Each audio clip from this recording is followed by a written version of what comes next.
দেশের আরও কিছু খবর নিয়ে রয়েছে ডেস্ক রিপোর্ট। চট্টগ্রামের ১৬টি আসনে চলছে প্রচারণা। সকাল থেকে বিভিন্ন দলের প্রার্থীরা নেতাকর্মীদের সাথে নিয়ে চষে বেড়াচ্ছেন নিজ নিজ এলাকা। আগ্রাবাদ এলাকায় নির্বাচনী প্রচারণা চালিয়েছেন আমির খসরু মাহমুদ চৌধুরী।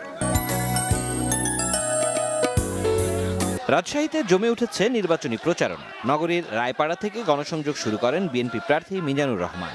একই আসনের জামায়াত প্রার্থী ডাক্তার মোহাম্মদ জাহাঙ্গীর নগরীর ভদ্রা মোড় থেকে শুরু করেন গণসংযোগ। টাঙ্গাইল ৫ আসনে জামায়াতে ইসলামী ও ১০ দলীয় জোটের নির্বাচনী মিছিল ও সমাবেশ হয়েছে। শহরের শহীদ স্মৃতি পৌর উদ্যান থেকে মিছিল বের হয়। জামালপুরে ৫টি আসনে বিএনপি, জামায়াত ইসলামী আন্দোলন বাংলাদেশ সহ বিভিন্ন রাজনৈতিক দলের প্রার্থী ও স্বতন্ত্র প্রার্থীরা ব্যস্ত সময় পার করছেন।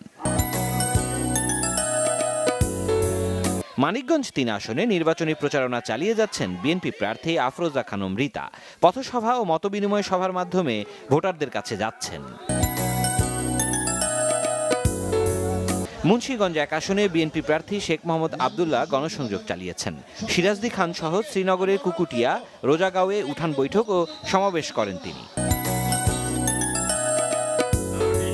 রাজনৈতিক দল আইনশৃঙ্খলা বাহিনীকে সহযোগিতা করলে লেভেল প্লেইং ফিল্ড সরকার নিশ্চিত করবে বলেছেন খাদ্য উপদেষ্টা আলী ইমাম মজুমদার। সিলেটের সুবিদ বাজারে স্থানীয় প্রেস ক্লাবের নবনির্বাচিত কমিটির অভিষেক অনুষ্ঠানে তিনি কথা বলেন। নোয়াখালীর কবিরহাটে মিজানুর রহমান রনি হত্যা মামলায় বিএনপির নেতাকর্মীদের মিথ্যা অভিযোগে জড়িয়ে হয়রানির প্রতিবাদে মানববন্ধন ও বিক্ষোভ হয়েছে। আশুলিয়ার টাঙ্গাইল রেসিডেন্সিয়াল স্কুল অ্যান্ড কলেজে অনুষ্ঠিত হয়েছে বার্ষিক পিঠা উৎসব। প্রধান অতিথি ছিলেন স্কুল অ্যান্ড কলেজের প্রতিষ্ঠাতা ও অধ্যক্ষ আব্দুল লতিফ।